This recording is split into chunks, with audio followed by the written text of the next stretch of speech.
बिस्मिल्लाहिर्रहमानिर्रहीम। अस्सलाम वालेकुम।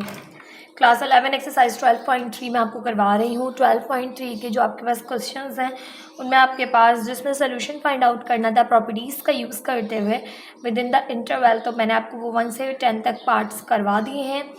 और then by using graph find the solution of the following equation, आपने ग्राफ के थ्रू सोल्यूशन फाइंड आउट करना है इक्वेशन का। तो इसमें भी आपको क्वेश्चन नंबर 11 और 12 मैंने करवा दिया है। आई होप आपको क्वेश्चन समझ में आ रहे होंगे। आप आज हम करेंगे क्वेश्चन नंबर 13। क्वेश्चन नंबर 13 है 10x minus 4x upon pi equals to 0। अब हमारे पास 10x का है, साइन का हमने कर चुके हैं, कॉस का हम कर चुके हैं। अब हम करेंगे 10 का। तो यहाँ पर आपके पास जो क्वेश्चन मौजूद है कि 10x minus 4x upon pi equals to 0। तो हमने सबसे पहले क्वेश्चन में क्या करना है कि हमने यहाँ पर करना है क्वेश्चन को 1 टाइम राइट, वो तो आपने लाजमी करना है। देन फिर ये जो है 10x यहीं रहेगा, माइनस का 4x अपॉन पाई इधर जाके प्लस का हो जाएगा।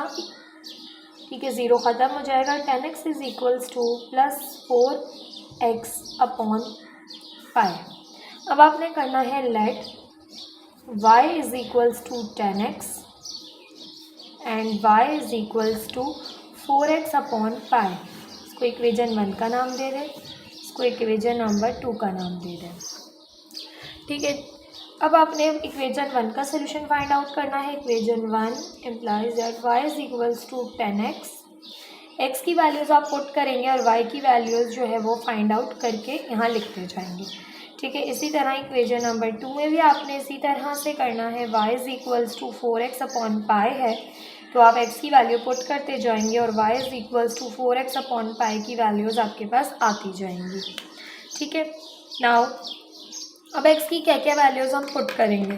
तो देखिए x की वैल्यूज़ आपने बहुत ही ज़्यादा ध्यान से पुट करनी, क्योंकि सोल्यूशन सेट आपको मिलेगा इन दोनों की जो सेम वैल्यूज़ आएंगी। ठीक है, तो यहाँ पर हम क्या कर सकते हैं, हम स्टार्ट कर लेते हैं माइनस पाई से। ठीक है, क्योंकि मैंने लास्ट क्वेश्चन में भी क्या किया था कि आपके पास बहुत ही करीब करीब की वैल्यूज़ फाइंड की थी मगर हमें सोल्यूशन सेट नहीं मिला था। फिर हम पाई पे गए थे जहाँ पर हमें सोल्यूशन सेट मिला था। तो इस तरह से कर लेते हैं कि हम जो है वो फाइंड आउट कर लेते हैं वैल्यू माइनस पाई बाय 4 से। ठीक है, ताकि जो गैप है ना वो आपके पास इक्वलेंट रहे। ठीक है, माइनस पाई बाय 4 की फाइंड आउट कर लेते हैं। फिर आप माइनस पाई बाय 2, फिर माइनस 3। अच्छा जी, मैंने जो है वो उल्टा लिख दिया, तो इस तरह कर लेते हैं। 3 पाई बाय 4 की फाइंड आउट कर लेते हैं पहले। फिर हम फाइंड आउट कर लेते हैं, अच्छा बीच में हम चाह रही थी 0 आ जाए आपके पास। 4 वैल्यूज़ इस तरफ, 4 वैल्यूज़ इस तरफ। तो यहाँ पर हम अब यहाँ मैंने बॉक्सेस को जो है वो बढ़ा लिया है, 9 बॉक्सेस कर लिए हैं मैक्सिमम। ठीक है, तो अब मैं वैल्यूज़ पुट करूँगी माइनस पाई। ठीक है, माइनस 3 पाई बाय 4, देन फिर माइनस पाई बाय 2, देन फिर minus pi by 4, 0 minus pi by 4। Difference मैंने सेम रखा है। ठीक है, क्योंकि अब ये पॉजिटिव आ गई। पाई बाय 2, फिर 3 पाई बाय 4, देन फिर पाई। डिफरेंस मैंने 45 डिग्री का रखा है। ठीक है, डिफरेंस सेम रखिएगा, इससे आपका ग्राफ जो है वो बहुत अच्छे से बनेगा। अगर आप डिफरेंस सेम नहीं रखेंगे यानी 45 फिर 30 डिग्री का इस तरह डिफरेंस अगर आप रखेंगे तो आपका क्वेश्चन जो है वो जो ग्राफ है वो आपके पास ठीक से नहीं बनेगा। ठीक है, इन क्वेश्चन की प्रैक्टिस ऐसे कीजिएगा कि आपको याद रहे। ज़्यादातर सोल्यूशन तो एग्ज़ाम में आपके लिए बहुत इजी रहेगा, क्योंकि ज़्यादा आपके पास क्वेश्चंस इस टाइप के हैं नहीं, सिर्फ और सिर्फ 6 क्वेश्चंस आपके पास इस तरह के हैं। तो उनका आप सोल्यूशन याद रखें, तो याद रखते हुए आप एग्ज़ाम में बहुत अच्छे से कर सकेंगे। अब मैंने तमाम वैल्यूज़ को यहाँ पर करना है 1 बाय 1 पुट, और फिर वैल्यूज़ करनी है यहाँ पर फाइंड y की with the help of x। Equation 1 है y is equals to 10x। अब मैं x को पुट कर रही हूँ, put x is equals to minus pi. तो y is equals to 10 minus pi आपके पास होता है, आपको पता है 180। ठीक है, अब आप जो है वो कैलकुलेटर में फाइंड आउट कर लीजिए कि आपके पास 10 माइनस 180 इक्वल होता है आपके पास 0 के। ठीक है, तो यहाँ पर आपके पास आ गई वैल्यू 10 180 0 के, तो y की वैल्यू आ गई 0। इसी तरह से आपने पुट करना है, put x is equals to -3π/4। तो यहाँ से y इज इक्वल्स टू 10 -3π/4 का मतलब है 3 को आप 180 से मल्टीप्लाई करें और डिवाइड कर दें 4 से, तो क्या क्या 135। ठीक है, 10 माइनस 135 इज इक्वल्स टू 1। तो y की वैल्यू आ गई आपके पास यहाँ से 1। इस तरह से आप तमाम वैल्यूज़ को 1 बाय 1 हम फाइंड आउट करते जाएंगे। अब हमारे पास नेक्स्ट है -π/2। Put x is equals to -π/2, तो y इज इक्वल्स टू 10। -π/2 का मतलब है -90, तो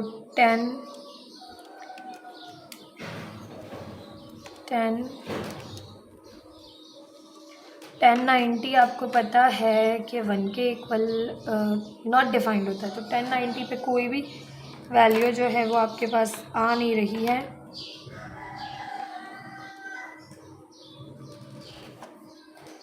अनडिफाइंड होता है, इसको y इज इक्वल्स टू कोई वैल्यू यहाँ पर 90 पर आपके पास नहीं आएगी, अनडिफाइंड।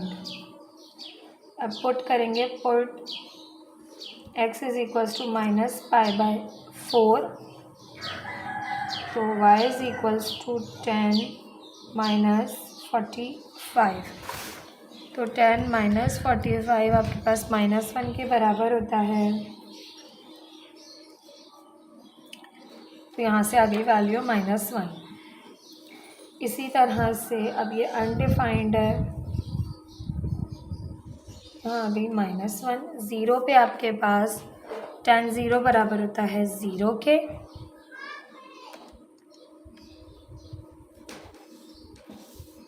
तो 0 पे तो 0 लिख दीजिए। अब π/4 पे वही वैल्यूज़ होंगी जो माइनस पे थी, क्योंकि आपके पास बस ये हो जाएगी पॉजिटिव, नेगेटिव आई थी पॉजिटिव आ जाएगी। इसी तरह से π/2 पे तो आपके पास प्लस का हो या माइनस का हो, इस पे आपके पास 1090 पे जो है वो आपके पास अनडिफाइंड होता है। ठीक है, क्योंकि कॉज आपके पास 10 का फॉर्मूला होता है साइन अपॉन कॉज, तो कॉज जब आपके पास 90 पर 0 होगा तो डिनोमिनेटर 0 हो जाएगा, जब डिनोमिनेटर 0 जाएगा तो अनडिफाइंड वैल्यू हो जाती है। ठीक है, इसी तरह से 3π/4 है आपके पास, यानी कि 10 135 है आपके पास -1 के बराबर, ये आएगी वैल्यू -1। और अच्छा ये तो अनडिफाइंड थी, ये तो π/2 पे लिख दिया मैंने, ये आएगी -1 और 10 180 आपके पास हो जाएगा 0। ठीक है, अब 0 प्लस में भी यहाँ पे भी और इधर भी 0 आ रहा है। अब इसमें करेंगे हम वैल्यूज़ को पुट और फाइंड करेंगे। इक्वेशन है y is equals to 4x/π। अब इक्वेशन में कोई ट्रिग्नोमेट्रिक फंक्शन नहीं है, तो पाई की वैल्यू को आपने क्या पुट करना है 3.142। तो y इज इक्वल्स टू, अच्छा पुट करेंगे पहले, put x is equals to -π, x की जगह जो है वो -π पुट करेंगे, तो y is equals to 4 multiply by -π और अपॉन में भी आपके पास है -π। तो यहाँ से देखें पाई से पाई आपके पास हो जाएगा, अच्छा -π है और नीचे भी आपके पास, मतलब क्वेश्चन है आपके पास 4x आपने पाई की जगह पुट किया -π, तो पाई से pi cancel, y is equals to 4 multiply by आपके पास कर लें 3.142 और डिवाइडेड बाय 3.142, 4 ही आंसर आया सिंपल आपके पास। इसी तरह से नेक्स्ट करें तो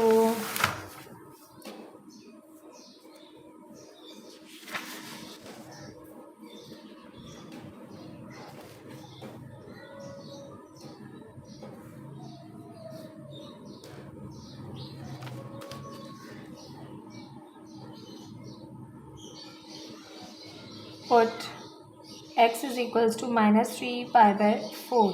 तो 3π/4 की वैल्यू को हम फाइंड आउट कर लेंगे, फिर 4 से मल्टीप्लाई कर लेंगे। माइनस अब 3 मल्टीप्लाई बाय 3.142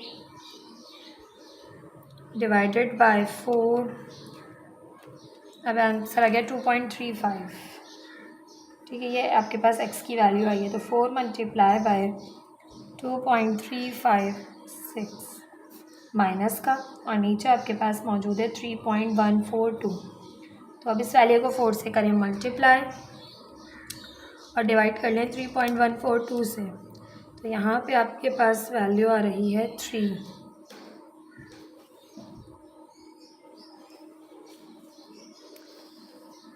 इसी तरह से पुट, ये विदाउट कैलकुलेटर भी आप कर सकते थे। देखिए बड़ा इजी सा है। 4 मल्टीप्लाई बाय आपके पास x है, x की वैल्यू है -3π/4 और अपॉन में आपके पास पाई मौजूद है। 4 से 4 कैंसिल, -3π बचा, अपॉन में भी पाई बचा, पाई से पाई भी कैंसिल, माइनस का 3 रह गया remaining.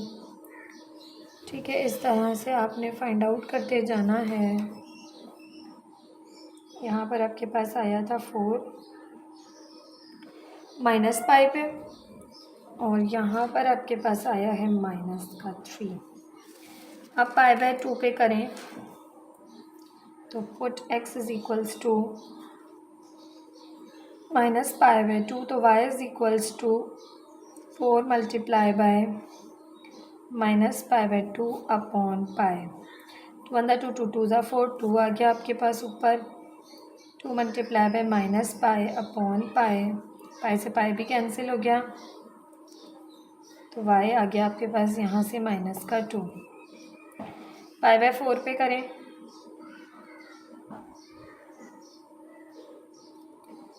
Put x is equals to -π/4, y is equals to 4 multiply by -π/4 upon pi. 4 से 4 कैंसिल, -π अपॉन पाई, पाई से पाई भी कैंसिल, माइनस का 1 बचा।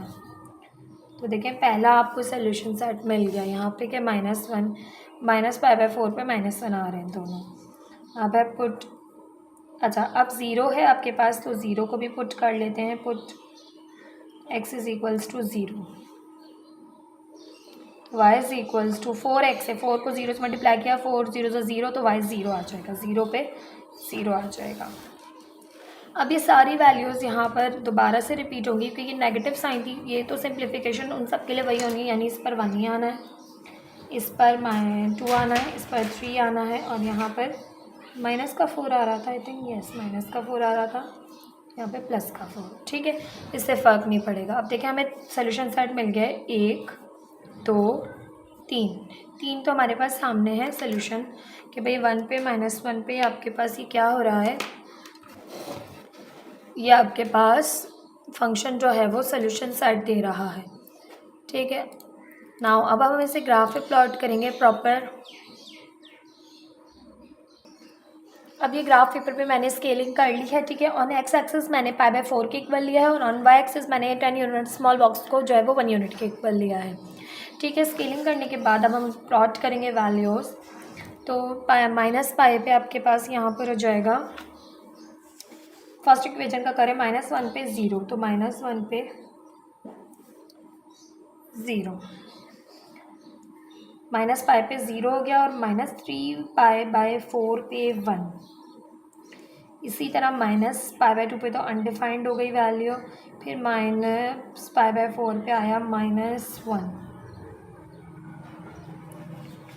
इसी तरह 0 पे 0 हो गई वैल्यू, और π/4 पे है +1, और 3π/4 पे है -1, और इस पे है 0।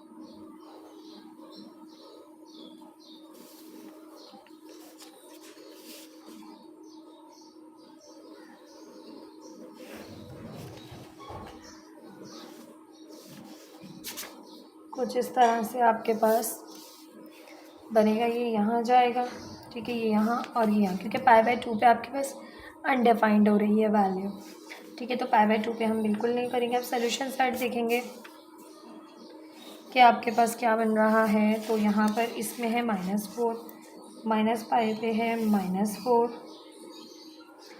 और 3π/4 पे है -3, फिर है -2, देन है -1, देन है 0, देन है 1, देन है 2, 3, देन लास्ट 4।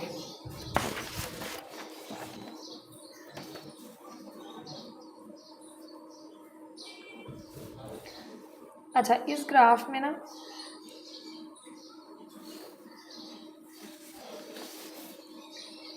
हम ये जो हमें सोल्यूशन दिया हुआ है,